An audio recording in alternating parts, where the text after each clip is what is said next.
Hello, everyone. Welcome to our free webinar, the new dual degree program, EMBA, for Eurasia by Hong Kong University of Science and Technology and SKOLKOVO, Moscow School of Management. My name is Dheeraj, and I am the moderator of the webinar on behalf of Prep Advisor. Today, we have the unique opportunity to learn more about the new International Executive MBA launched by the two schools, which we will get the chance to hear from and about the program structure and its unique focus on Eurasia. Our presenters, Tomas, Casas, and Maxim Feldman, will give us more information about the program. Tomas is academic advisor of the dean, and Maxim is the director of the degree program from SKOLKOVO Business School. Keep in mind that you can send your questions during the entire webinar by typing them in the chat box, and after the presentation is over, our speakers will take the time to give you detailed answers. So we would like to check the sound now. Could you please write in the chat box if you can hear me and which country you come from?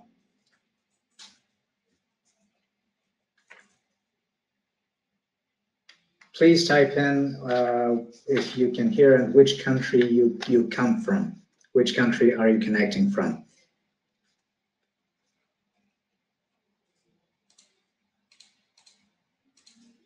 Okay.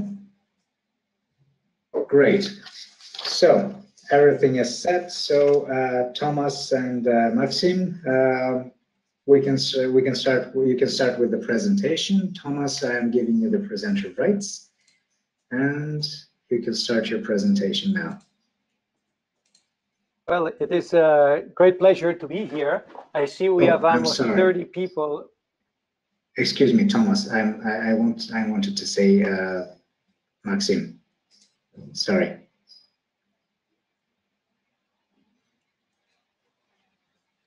Go, Max. Okay, Max.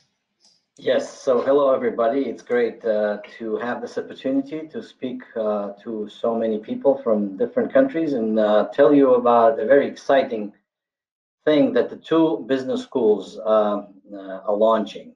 This Executive MBA program is launched by two business schools, and the purpose of this webinar is to give you as much information as we can, both about the schools and of course about the program and why we think that this program deserves a lot of attention and what kind of people we are looking for in terms of potential candidates for this program. So let's begin. I'm sure that my friend Dheeraj will help us go through the webinar in a very effective manner, and Tomas and I will be switching roles and talking about different slides. So the first slide is I wanted to present both of us, and I think the best way to do that is for both Tomas and myself to say very briefly about themselves, and I would like Tomas to begin. Tomas, could you please say a couple of words about yourself? During this month, I'm in China carrying out different research, among other things, on the Belt and Road Initiative, on free trade agreements, on innovation models in China. Briefly, and everybody who is a faculty here has a Eurasian background, and we hope to convey this richness of experience and of research to you throughout this program. Max, back to you. Let me tell you a little bit about myself, guys. My name is Maxim. I'm originally from Russia. My family is American, Jewish American. I've spent about 25 years in Russia, and then I spent about 15 years living in Israel, America, and Eastern Europe. My background is entrepreneurial in the telecom sector. I managed companies, had my own businesses, worked for large corporations in the telecom field, in marketing and business development positions. In 2012, I decided to move back to Russia and enrolled into several business schools for an executive MBA program I was choosing. And fate had it this way that I graduated from our business school, SKOLKOVO Business School, our executive MBA program, which I joined a couple years later. So today I live in Russia. I travel frequently all over the world, and I head our degree department in the SKOLKOVO Business School that is responsible for all of our MBA and executive MBA programs. So now that we have introduced ourselves with Tomas, let's start talking about the things that we have gathered here to discuss. So the two business schools that we are presenting are very interesting business schools. You could see even from the photographs on this slide that even the look of these schools is similar. Hong Kong University of Science and Technology is a very vibrant, young, and successful university. And the business school that you have on this photograph is a very, very known business school. Hong Kong University of Science and Technology is a little under 30 years old, and already in the rankings, in the Financial Times ranking, with Kellogg HKUST Executive MBA program, great research university, one of Asia's top universities, and it's such a pleasure for our business school to be partnering with such a strong institution. SKOLKOVO Business School is a young, fledgling business school. We are independent. We are not part of any university. We are an independent business school. We are only 13 years old. We are private, situated in a village outside of Moscow, just 300 meters outside the Moscow ring, called SKOLKOVO. So SKOLKOVO is the name of our geographic location. We are a privately held, non-profit business school. As I said, we are only 13 years old, young, fledgling, interesting, entrepreneurial business school, doing a lot of interesting things. We are the leading business school in Russia today. And with the partnership that we are presenting today between SKOLKOVO and HKUST, we hope that our development will go even further. This is just some information that I have already said. HKUST as a university is one of the top Asian universities by QS. It's accredited by ACSB, and of course top-ranked programs such as Kellogg HKUST Executive MBA program is #1 in the Financial Times Executive MBA program ranking for many, many years. HKUST's full-time MBA program is also Asia's #1 in 2010 to 14 and 2016 by Financial Times. And it's very important to note that HKUST is one of the top, or the top, Asian research university by University of Texas at Dallas. So great partner for us. I'm sure, guys, you can find more information online, so I won't keep you at this slide. And as I said about the Moscow School of Management, SKOLKOVO, we are a leading private business school in Russia and the CIS. We were founded in 2006 by members of the business community, 10 Russian and multinational individuals, and also some companies, Russian and foreign, Russian and international. So we have a very strong entrepreneurial DNA. We were launched by entrepreneurial visionaries. Our programs are also ranked well in Russia. Soon will be ranked internationally. And also, just last year, our business school was won the best brand among business education institutions in Russia. So I would like Tomas to maybe start digging deep and talk about why we created this program, what's the main idea. So I switch it to Tomas for a couple of slides, please. Yes, why we created this program? First of all, because Eurasia is emerging. There's two trends now in today's world. One is the fourth industrial revolution, which has to do with new technologies, everything related to innovation, the merging of the digital, the physical, and the biological worlds. And this is very exciting. But at the same time, we have the emergence of China on the other hand. And as China is emerging, a new world order is starting to being shaped. China's a vision, and that vision is a vision that starts with Eurasia. Of course, it's a vision for the world, but it starts with the famous Belt and Road Initiative, which now has over 65 countries that have joined. Is already, the amount of money that has flown in this BRI is 3 times the amount of money that that went into Western Europe after World War II during the Marshall Plan. So things are happening in Eurasia. That's on the China side.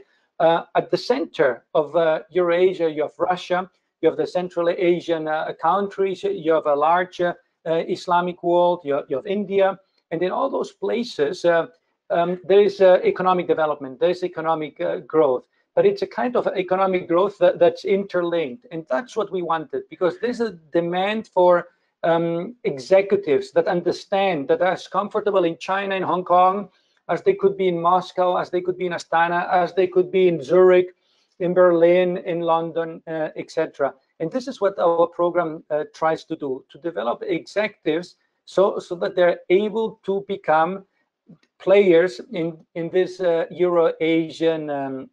Eurasian space. Now, having a Chinese university that's one of the best universities in the world, having the top business school in Russia, together with partnerships of business schools across Eurasia, in Kazakhstan, in Armenia, in Israel, in Switzerland. This is something unique. So the reason we created this program, again, this is the title of this slide over here, is to deliver unique content so that executives, entrepreneurs, government officials who want to play in Eurasia have a knowledge advantage. Now, if we move to the next slide, and in the next slide, we will see that we do have, and this is important. The next slide is, yes, it came up now. It's the Belt and Road Initiative.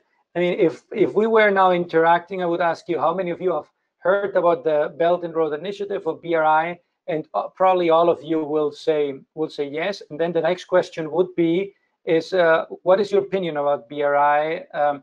Do you see that as an opportunity for your organization, for your business, for your career development? What does it mean? This is one of the things that we are gonna work deeply in our EMBA program. We're gonna create unique content. For instance, just as an example, we are writing a case study on a dry port in the city of Korgos, which is a city that's on the border of China and Kazakhstan. Just like it's being also financed by a new set of institutions, and this is something that we want to make sure that you understand well. What are the projects that are happening? What is the money available to realize these projects? What is the knowledge that you need in order to capitalize on the opportunity that the Belt and Road Initiative gives you? Again, 1/3 of the GDP, almost 2/3 of the world's population. Now, if we move to the next slide, we ask ourselves first and foremost, who is this program for?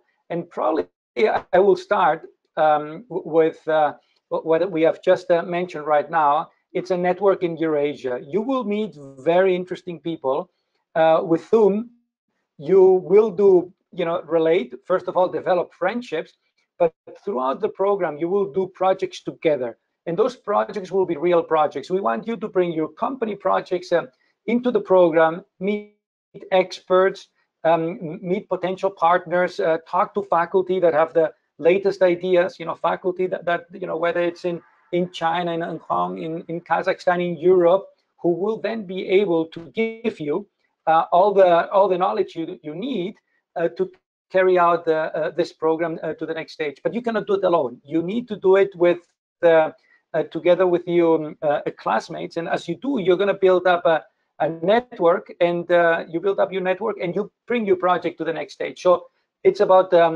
networks first and foremost. That's not different than other EMBA programs. What's different is that the knowledge is about, and the network is about Eurasia, and it's based and fundamented. And here you see it on the first icon here, knowledge and cultural understanding of Eurasia.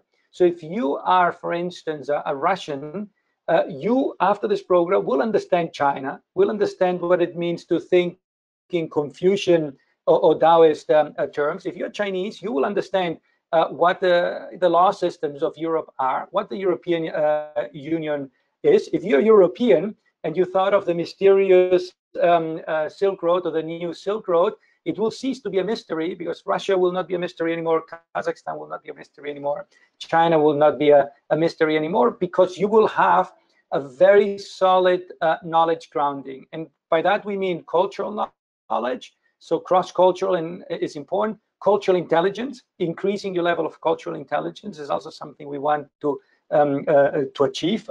Obviously, understanding of how institutions work, and then, of course, more on the business side. What are the business models? What are the economic policies? How can you benefit from them? How can you predict them in advance? So we have an important knowledge and cultural understanding of Eurasia, which will be complemented with a completely different set of knowledge. And that set of knowledge is the fourth industrial revolution, which we mentioned earlier. But this is disrupting everything. Now, many of you, if we were having an interactive session, would have said, "Oh, the BRI is about projects. Belt and Road Initiative is about building power plants or roads." And that's true, and that's part of the picture. But it's also the digital Silk Road. And what do we mean by the digital Silk Road? We mean that it will be possible very soon, and in some countries already it is, to, for instance, access the Chinese market through those massive Chinese e-commerce platforms. So if you are a small and medium enterprise who is, where any question about internationalization you would postpone by 10 years, today through the digital Silk Road, you can immediately access the Chinese market, and not only selling goods, but maybe also selling services, maybe also selling trading, exchanging technology. The fourth industrial revolution will bring Eurasia closer together to a degree that was unthinkable even 5 years ago. And a deep understanding on technology, a deep understanding on business models is something that will be supplied for in this program, and that brings us to the new Eurasian leaders. Because if you have now listened to the 1, 2, 3, it all leads to 4, and it's all about leadership. And we're trying to build the future leaders of Eurasia, where it's in terms of entrepreneurship, creating your own company, in terms of technology, coming up with new products or solutions. It's politics. Maybe you are in a ministry and want to design an economic development policy or new tax policy that will spur economic growth. Maybe you want to develop diplomatic relationships at a different level with Asian countries, or the other way around. So whatever type of leader you are, if it's Eurasia, this program is for you. I'll hand it over to you, Max.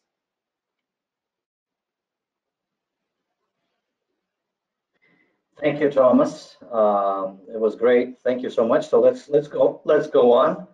Let's talk a little bit about the practicalities about the program. The program is a dual degree program, which means you will get 2 diplomas from 2 institutions, one from SKOLKOVO, one from HKUST.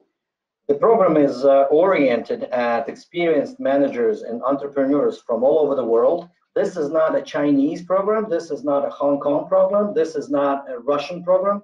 It's a truly international program for people who do business in Eurasia or are interested in understanding how to do business in Eurasia. So as we say on the slide, we offer a business education that bridges Russia and China and covers Eurasia, and of course the famed and very interesting Belt and Road Initiative. The mode of study is part-time, modular. You will see the modules in a minute. So you can combine, as for any other executive MBA program that I know in the world, you can combine your career, your business with the study. The program is going to be fully in English. So every student in the class speaks English as good as I do, maybe a little bit better, maybe a little bit worse, maybe as good as Tomas speaks English. But jokes aside, it's an English-speaking, fully English-speaking program. We start in November this year. We finish in almost a little under a year and a half in February of 2020, 16 months. And we have a couple of months where we don't have any classes, so that you can accommodate your business plans, your private issues. You don't have to fly anywhere. But other than that, every other month, several weeks, there is a trip, there is a module that we will present to you shortly. The tuition fee is $130,000. We will talk a little bit about what's included, what's not included later on.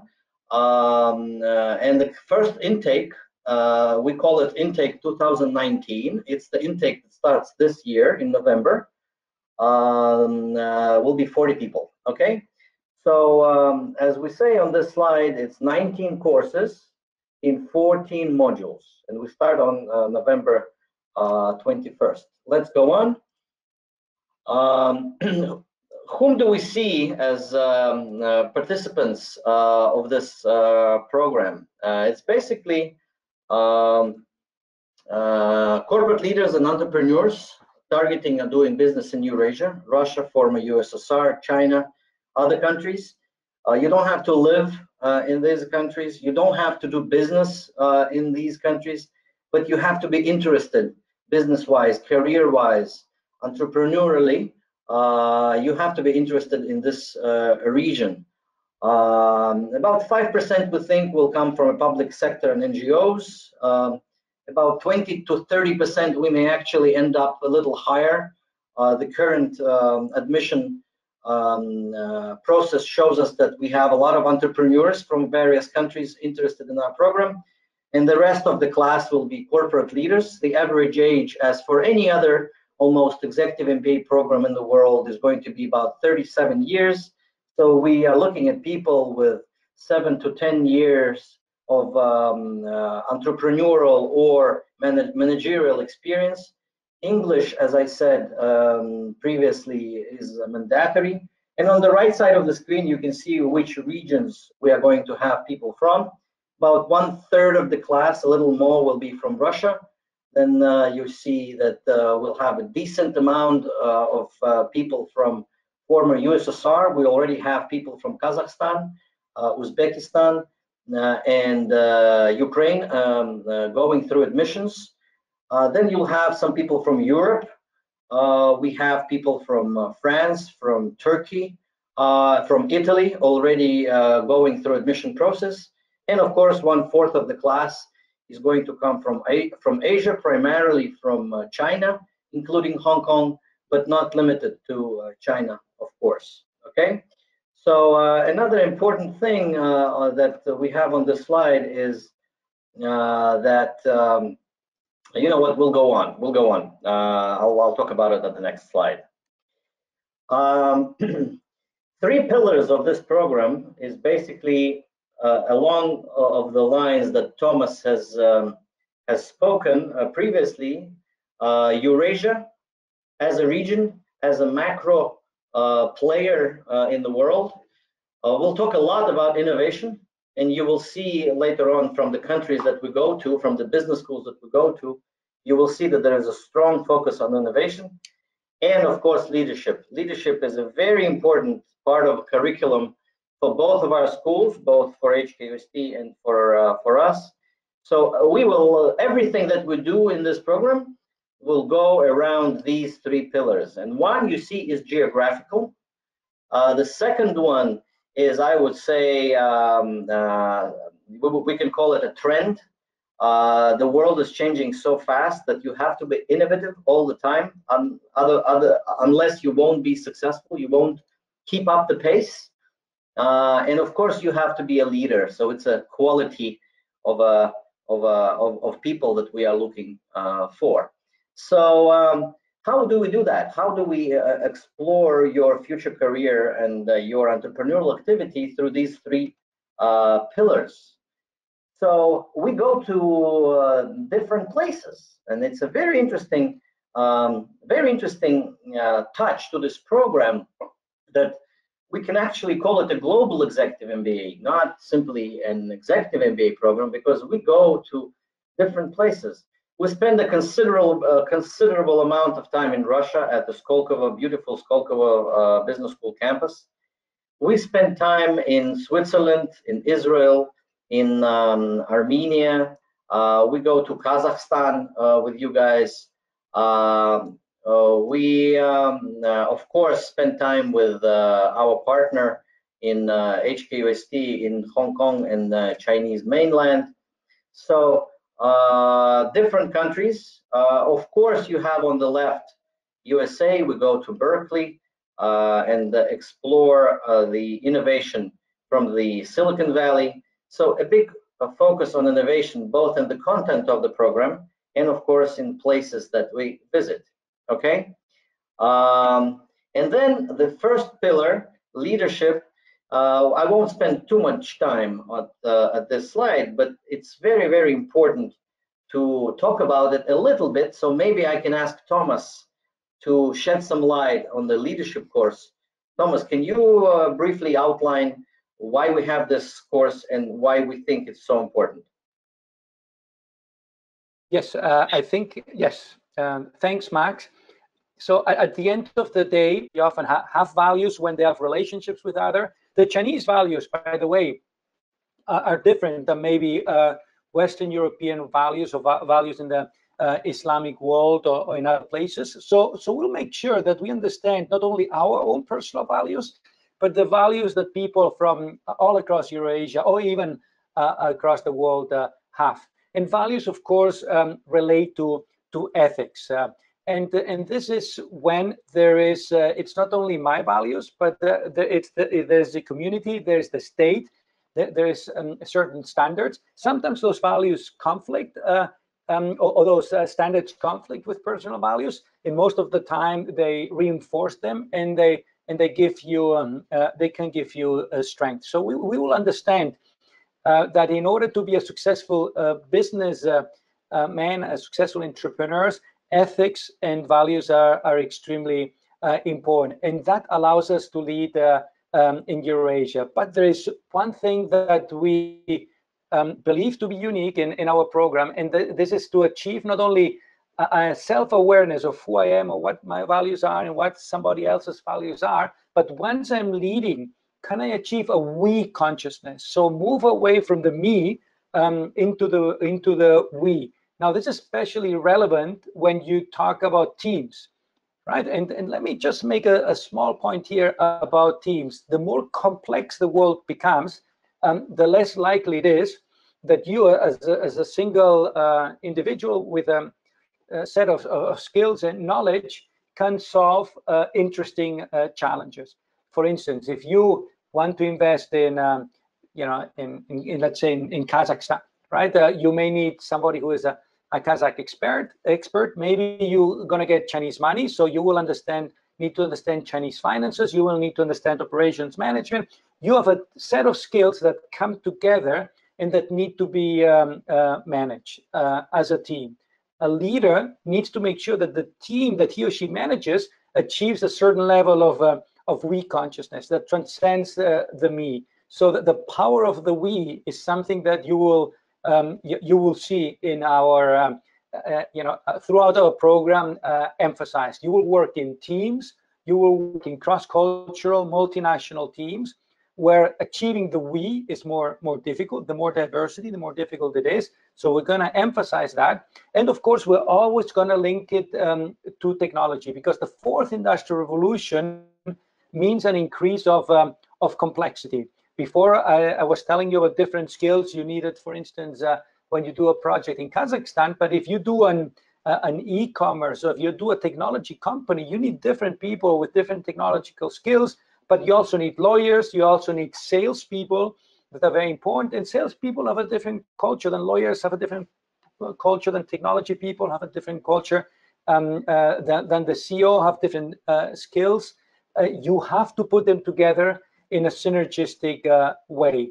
This is more important than ever, because the fourth industrial revolution means more complexity. Things are much more complex than they were 5, 10, or 20 years ago. And that brings us to integrative leadership. We're going to try to combine everything at the end of the program. That's how the program will finish, with an integrative leadership module in Armenia, which will be extremely unique in a beautiful setting that will bring the best out of our hearts. But about this, we will discuss it with you at some other point in time.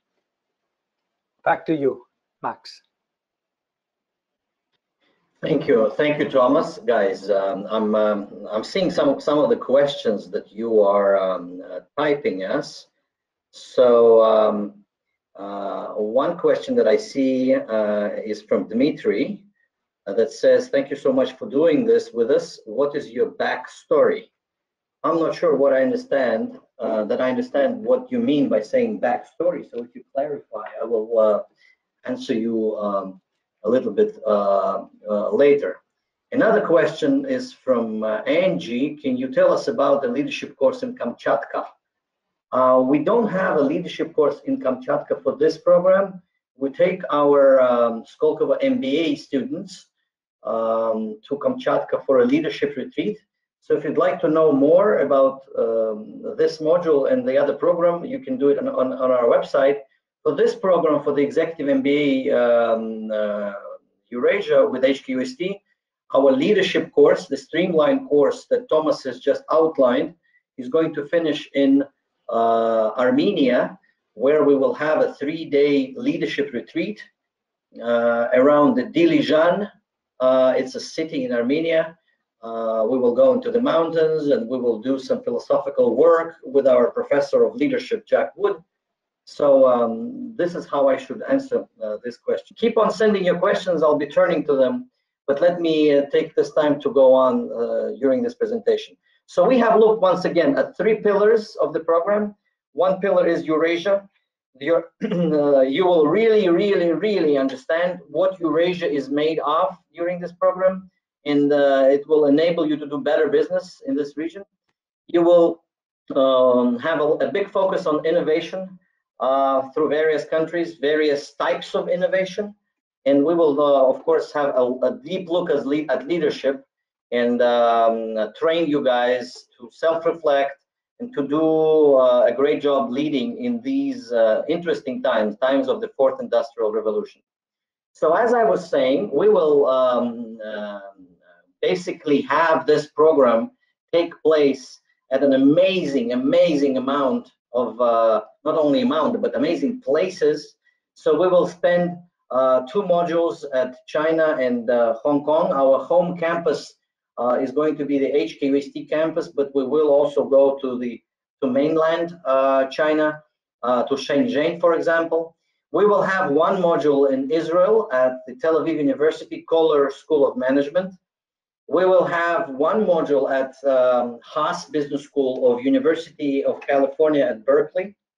We will go to Switzerland, the Business School of University of St. Gallen. Switzerland is, by the way, not many people know that, but you should know that Switzerland is #1 on Global Innovation Index. So Switzerland has been leading as a country on a country innovation index for many years, and this is one of the reasons that we are going to this great University of St. Gallen and their business school. We will take a deep look, a close look at Kazakhstan and mid-Asia, which is very central, very interesting place in Eurasia, with economic activity in Kazakhstan and Uzbekistan going through the roof.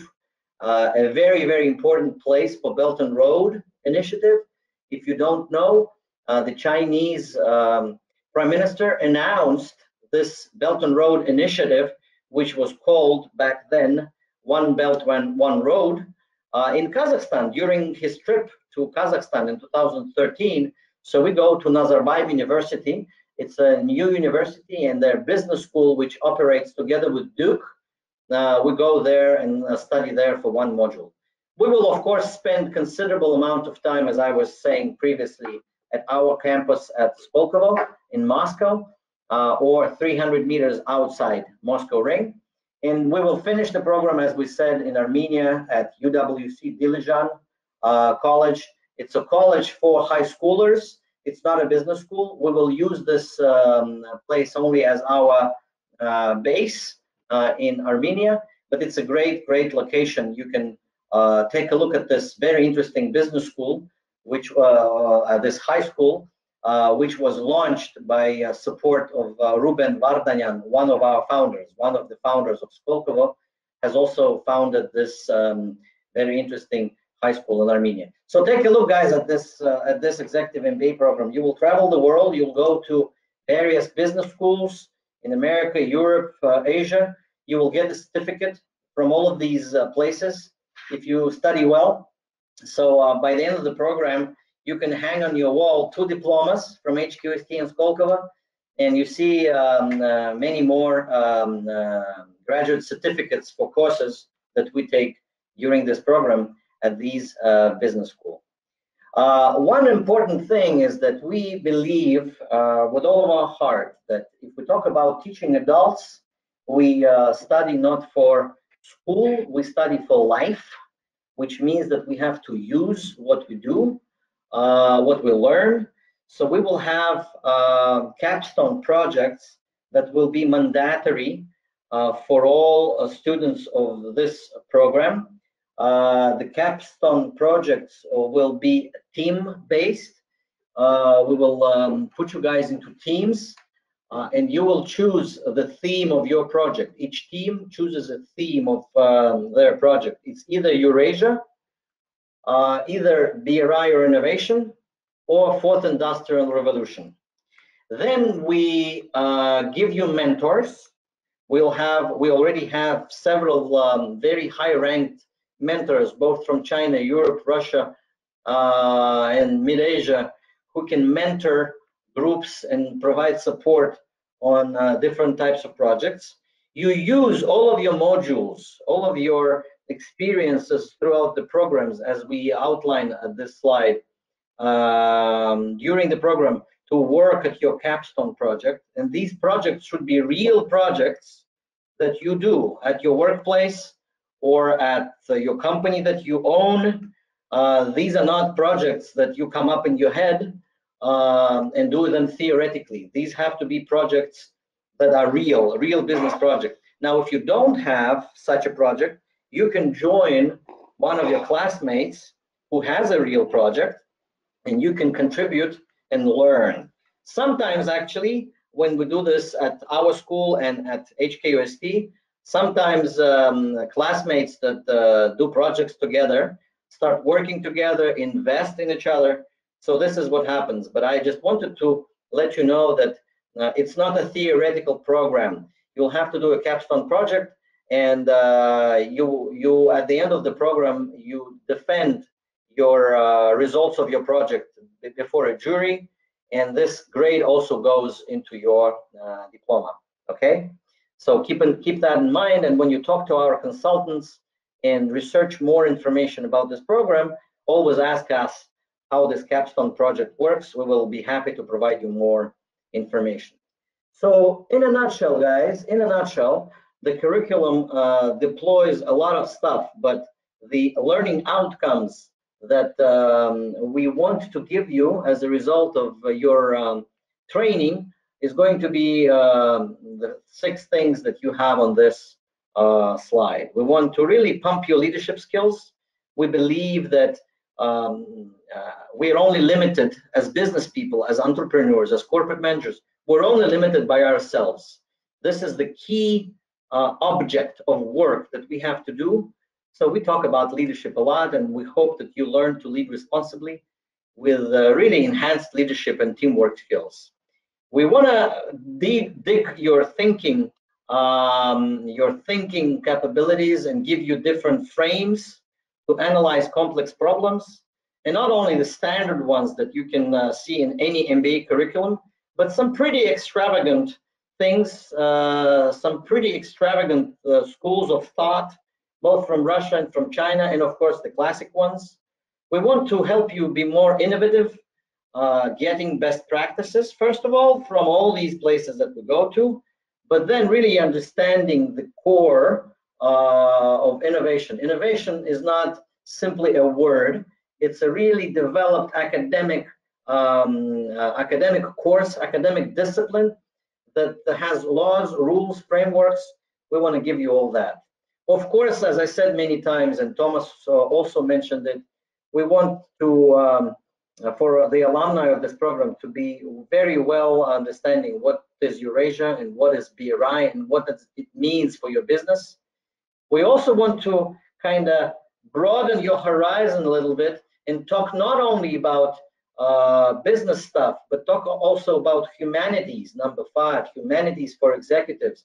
We want to contribute to the development of your scope of thought, of your interests. So we'll be talking about cultural things. We'll be talking about things that are not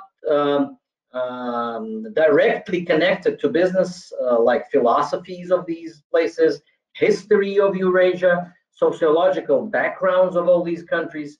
You cannot really understand Eurasia if you only think business. You have to broaden your horizon, and then you start understanding this region so well. And of course, number 6 is Fourth Industrial Revolution. We hear a lot about it, but few people today understand. So the world is really changing. We are in the midst of this Fourth Industrial Revolution. Do you know how to use it? Do I know how to use it? I think it's very important. So these 6 things, guys, are going to be the key learning outcomes that we are targeting for the alumni of this program. Now, I'm showing you a slide with faculty, but let me check the questions that I have here on my screen. What projects and companies do we work for some specific projects? Irina is asking me, do we work for some specific projects? We'll have to talk more about it, but the basic idea, as I said, is that every classmate comes up with a real project that he has to do, either with Eurasia or BRI or the fourth Industrial Revolution. If you cannot come up with a project that you're doing in your business or in your company, then you join your classmate who has a real project. And it's going to be discussion. You're not going to be handed the project by the program. This is the project, do it. It's going to be our joint work to make sure you have a real capstone project to develop your time too. I hope I have answered this question a little bit. Another question that I see here is, how does the high ratio of corporate leaders versus entrepreneurs influence the program? Anna is asking this question. I think it's a great question, Anna. I won't, it's pretty obvious. This is a new program. This is a new endeavor. Both HKUST and SKOLKOVO, at our own executive MBA programs, we have about 40 or 50% entrepreneurs in all of these programs.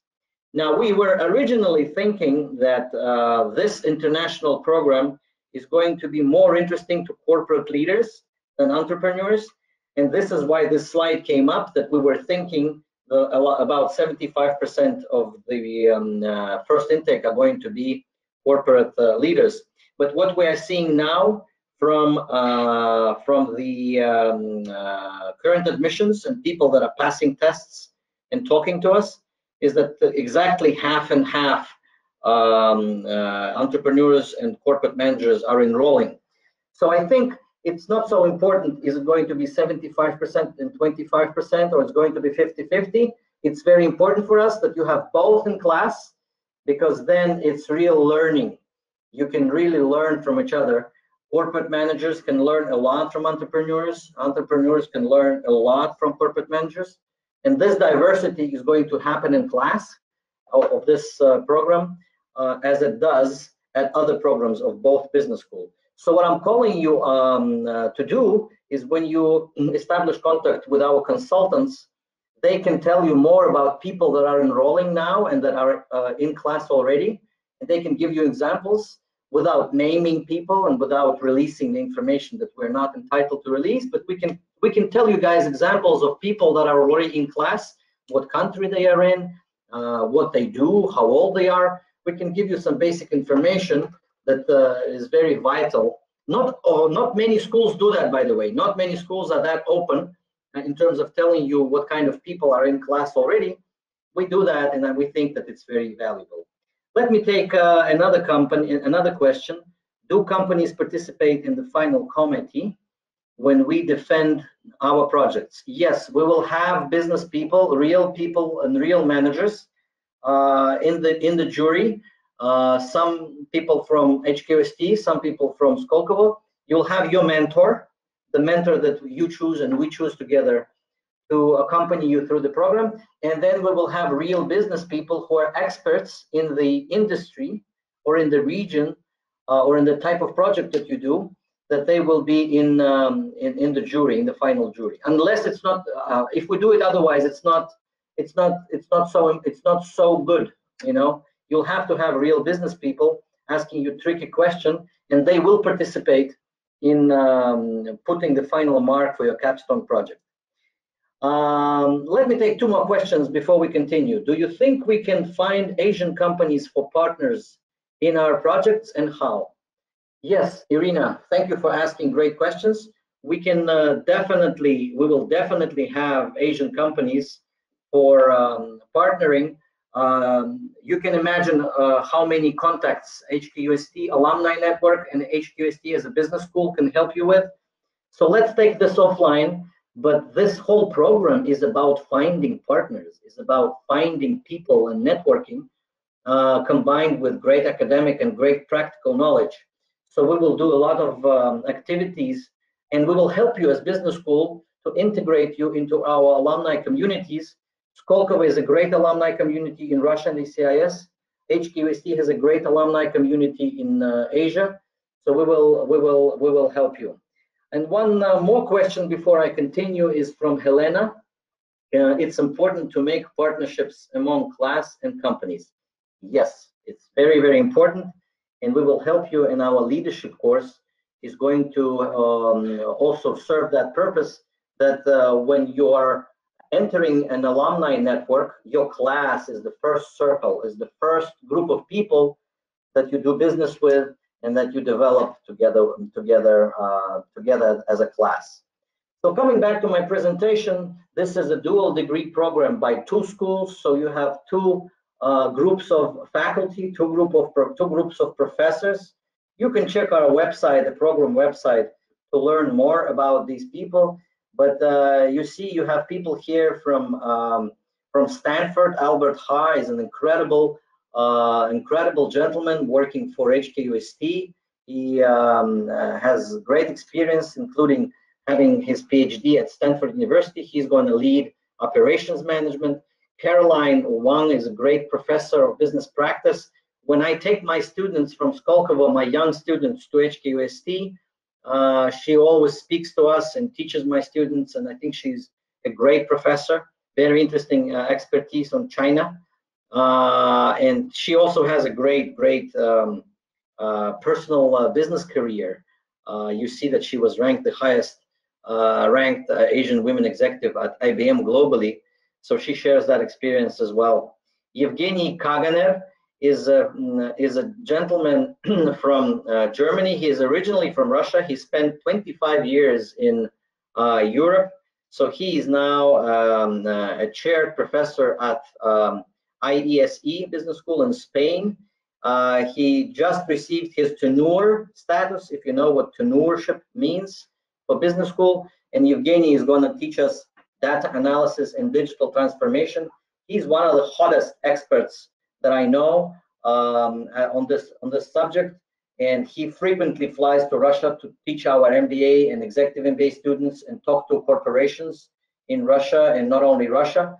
So he flies in from Spain, and he's going to be in our program. It's a great thing.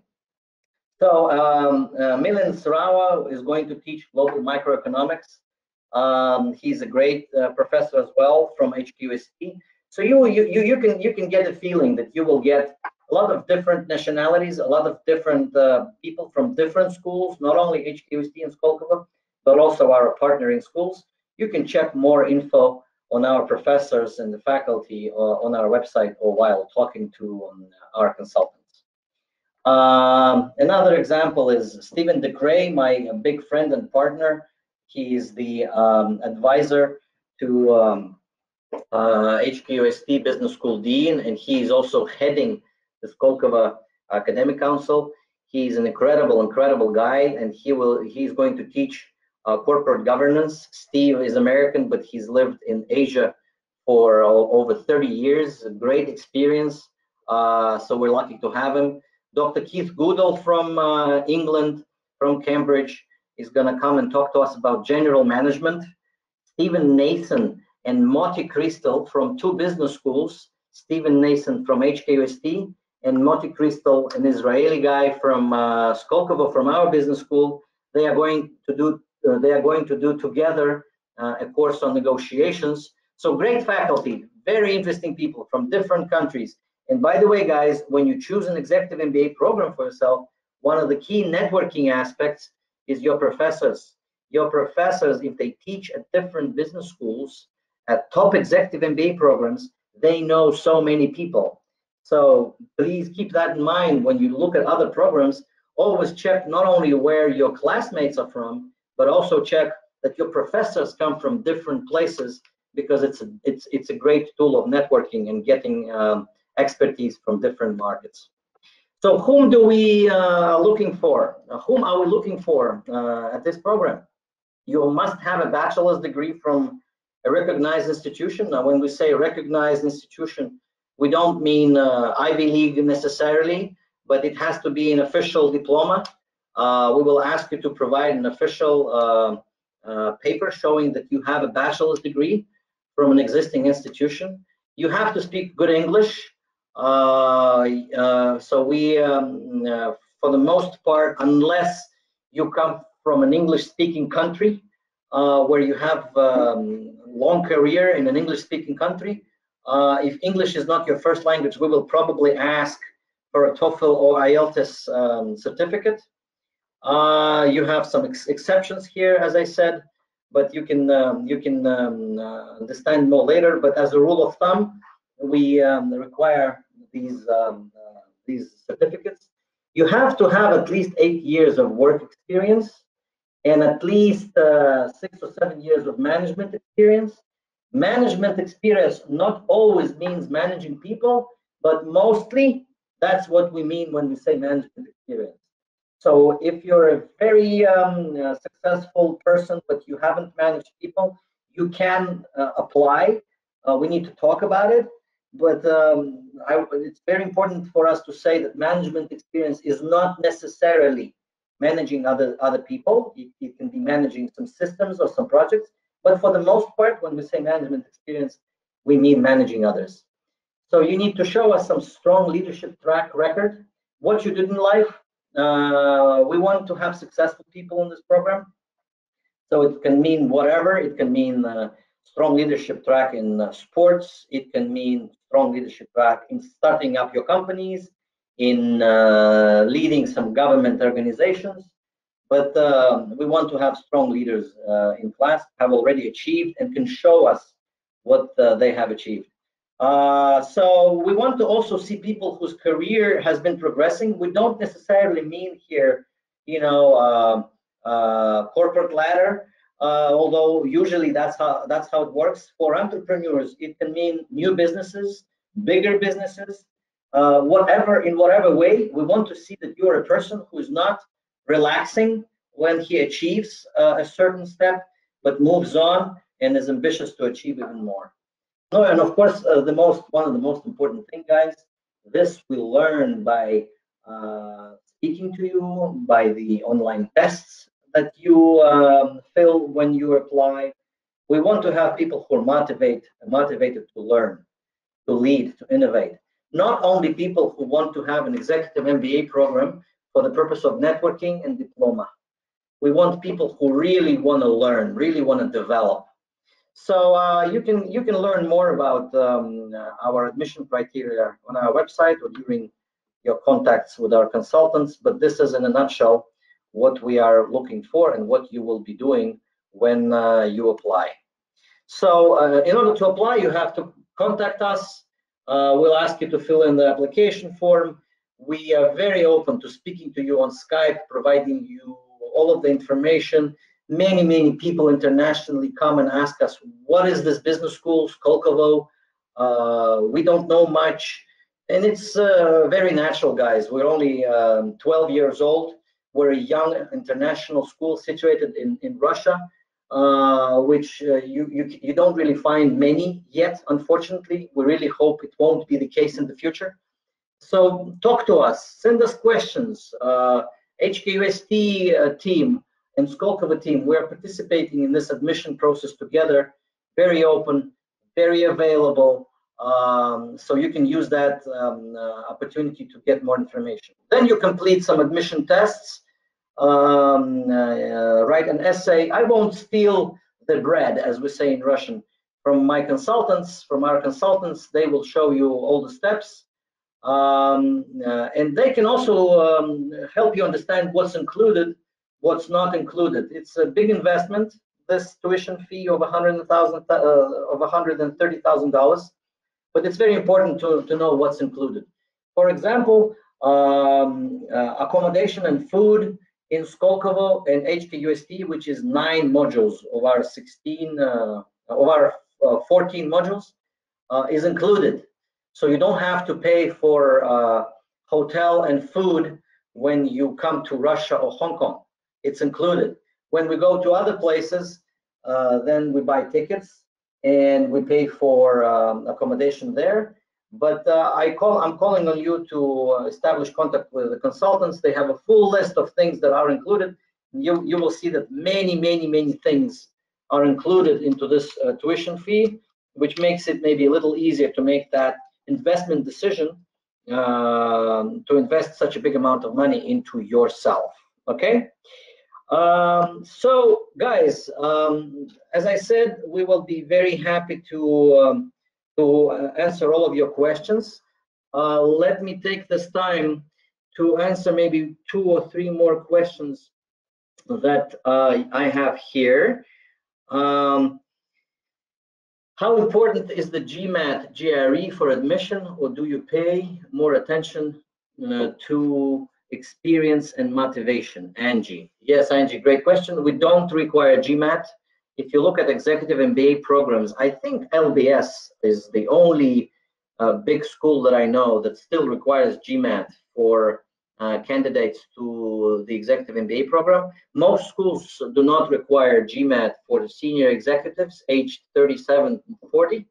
So we look at your CV, we look at your track record, and we also look at an online test, an essay that you filled during this admission process.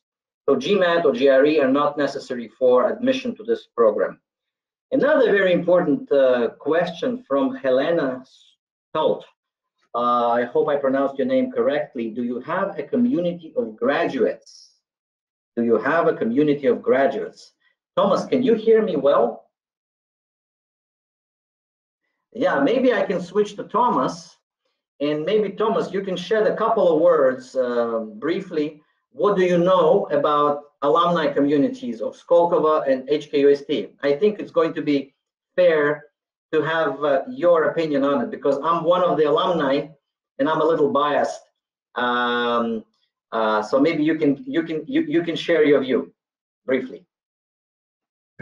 Tomas, I will just ask you to unmute yourself so that we can all hear you. Is this working now? Great. Yes, we can hear you. It is working. Thank you so much. Yes, I was saying, Max, you should be both biased and proud, because the alumni of Skolkovo are amazing individuals. And I say that from having experience with many EMBAs in North America, in Europe, in China, right? I'm here in Shanghai now. I'll be teaching a group of EMBAs next week. What is different about the Skolkovo EMBAs? First and foremost, they bond together in ways that I have not seen in other schools. Maybe it's because they party hard, but then they also work hard at the same time. And not only in the class, but when I say they work hard, there's all sorts of projects, whether it's projects related to finance, there's an investment club, a technology, blockchain. They're always busy. I don't think there's any alumni, I would say over 90% of the alumni, after they graduate, they end up doing something business-wise, something productive together with other alumni. That doesn't happen elsewhere, right? If you go to a top US or top European school, you meet the people, you have a contact, you can give them a call, you can share information, but the level of depth of the relationship and how this translates into actual productive business activity, I think here Skolkovo is definitely the world champion, the gold medalist. A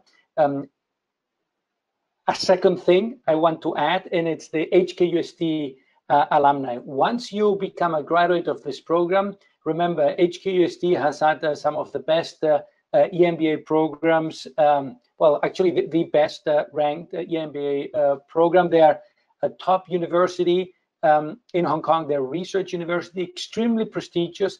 At the same time, they're very young, and their EMBAs are from China, from Hong Kong, from all of Asia. So you're actually tapping into a network, into a very high-powered network. If you want to do finance in Hong Kong, which is one of the financial capitals of Asia, or if you want to set up a startup in Shenzhen.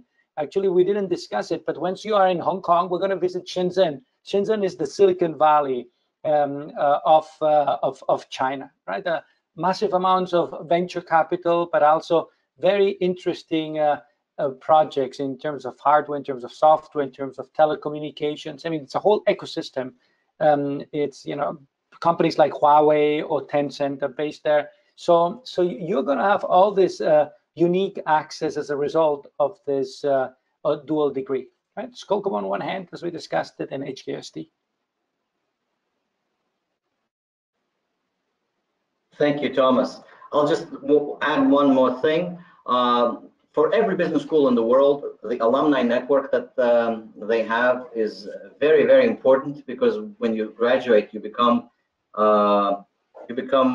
part of this community, part of this club or this community for the rest of your life.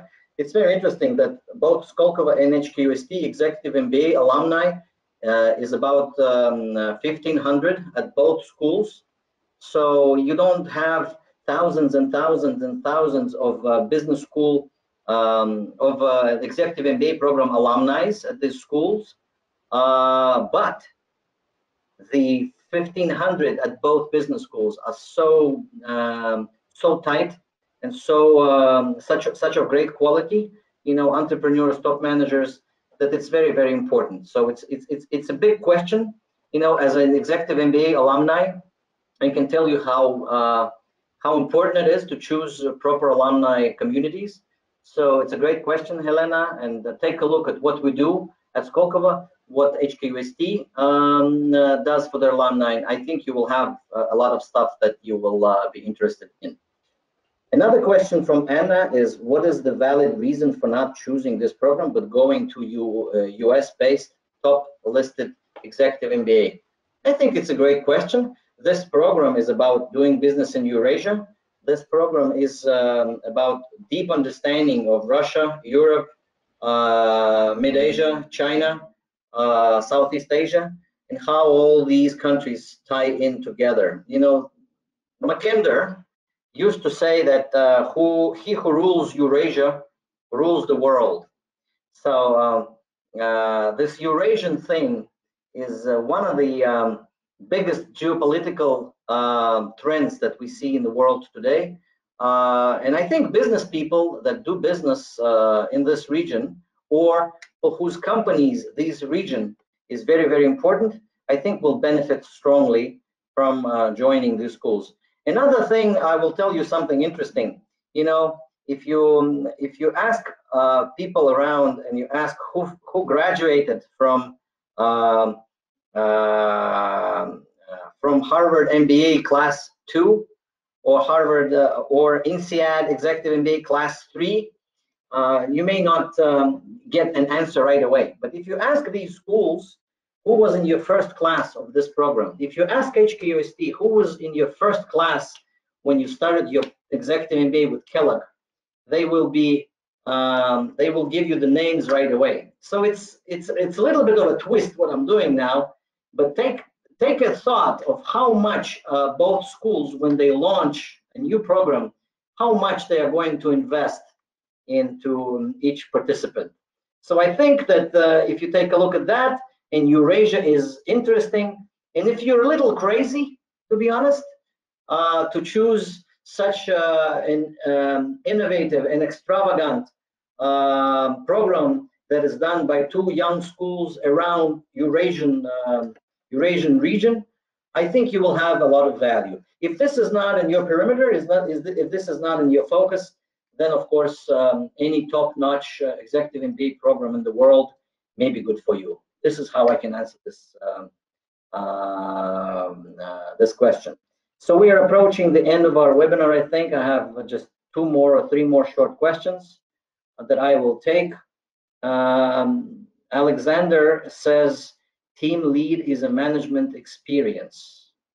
Yes, we think that leading teams is a management competency. You have to learn, you have to know how to lead teams if you want to become a better manager. And this is why we have this leadership course which is all about understanding yourself and leading others. We think that you cannot lead others if you don't reflect on yourself. If you're a good leader, you have to be able to work with yourself and then work with your people. So we definitely think that leading teams is a competency that managers and entrepreneurs should have. Thomas has a comment here. Please, Thomas. Yes, further to what you have mentioned, Max, teams and teamwork actually has been studied, has been scientifically researched, and there's a whole way of thinking about teams.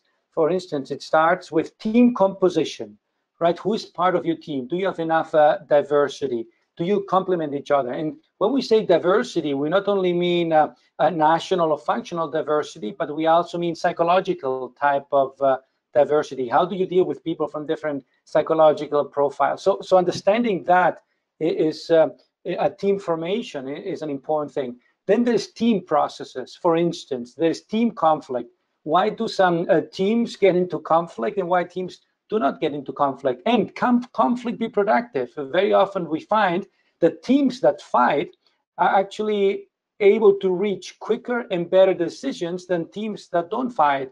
Because teams that don't fight, either everybody's a clone, so everybody thinks the same way, or maybe they have a very strong, powerful team leader, sort of a dictator, who imposes his or her will on the team, and there's very often paralysis in teams, right? So we are also looking at teams outcomes. How do you define what a team outcome is? Does it mean that you meet your KPIs, or does it also, and that's a very interesting thing, between the team processes and the team outcomes, there's something which we call emergent states, and it's things like cohesiveness, or team trust, or shared mental model. So if you have a shared mental model level that is high, and we'll measure that, or if you have a trust level that is high, it's much more likely that you meet your KPIs than if you don't. In other words, there's different team models, there's different theories, and you're right, it's an experience or practice-based type of knowledge. And you can only be a good team leader or a good team player if you practice a lot. But we think that the frameworks that we're going to provide you to help think through teams will be very useful to you, and will be one of the things you will take out. And having said that, there's a question from Ira Petrova, right? And in that question, let me read it, make sure I get it right. How do you encourage team formation? Do we belong to the same team all the time, or do we change? And this is a very good question, because we're going to have the capstone project that's going to go all throughout the program. And at the beginning, we will encourage team formation. And as you know, there's always two types of team formation: bottom up, right, where you choose your own teammates. This is like the entrepreneurial model. Or top down, where you join a board of a company, and then you already have another 7 board members, and you cannot replace them all. Or you join a football team, and there's already another 20 players in that team, right? So sometimes you're given a team, sometimes you form your own team. For the capstone project, we will try that you form your own team, and we will have a team formation exercises. Now, we're going to try to simulate the real world. And it's very often the case that you, for whatever reason, decide that you don't want to continue the journey together. If this is the case, we will give you a certain flexibility to change teams and to, or to reconfigure yourself. But this is for the capstone project. Now, for each of the different modules, there will be different team projects. So at the end of the dual degree EMBA, you will know a lot of people, and you will have done a lot of teamwork for different courses, for different modules, and you will have known, probably most of your EMBA classmates through that close interaction. Not to forget, though, you will still have one team with whom you will live and die through all the EMBA, and at the end, at the capstone, at the final presentation, you will deliver the project, and of course you will be evaluated on that too. I have another question, but I'll pass it on to you, Maxim. I think it's the last question that I've been asked, but I think time-wise we went. Go for it, Maxim. Or do you want me to answer it? No worries. We have some time for final one. I'll take it. I'll take it. Thank you, Tomas. So Stanislav is asking, is any requirement for GMAT GRE necessary? We have answered this already. No, Stanislav, GMAT GRE are not necessary for admission criteria to this program. Stanislav is also asking, what's the program duration? It's 16 months. We start in November this year, and we finish in February 2020. And this last question that I really liked from Marco, English might be enough for the program, but can we really benefit without speaking Russian and Chinese? What a great question. I can fully understand why Tomas wanted to answer it, so I'm happy to answer it as well. Marco, you could have also said that not speaking Kazakh, Hebrew, Armenian, Swiss. There are many languages that we will have in this program. The question is great for one simple reason. This is the whole idea. There is one internationally accepted language, which is English. Chinese is in fact becoming the #1 language in the world in terms of how many people speak it. But it's very important to understand the following. The program activities, everything that is happening in class is going to be in English. All professors that come and talk to you are going to be in English. But how you mingle and how you talk to each other and how you communicate with experts that you meet in all these different countries is basically up to you. If you find people that speak Italian or Spanish or Hebrew or Arabic, you can talk to them. A lot of the people in the program will speak not only English and not only Russian and Chinese. Most of the people that we will have in this program speak three languages. We have this gentleman from Turkey, from Ankara, that I have mentioned. So he speaks Turkish, he speaks English, he speaks a little bit of Russian because he does business in the CIS countries. We have another gentleman in this program from France who currently lives in China. He's been doing business in China for about 10 years. So he speaks Chinese, Mandarin, he speaks Arabic, he speaks French. So you have different people in the program, but the official language of the program is going to be English. And then the rest is basically in your hands. In some cases, when you want to meet alumni that don't speak English, we can help you. We can make some introductions.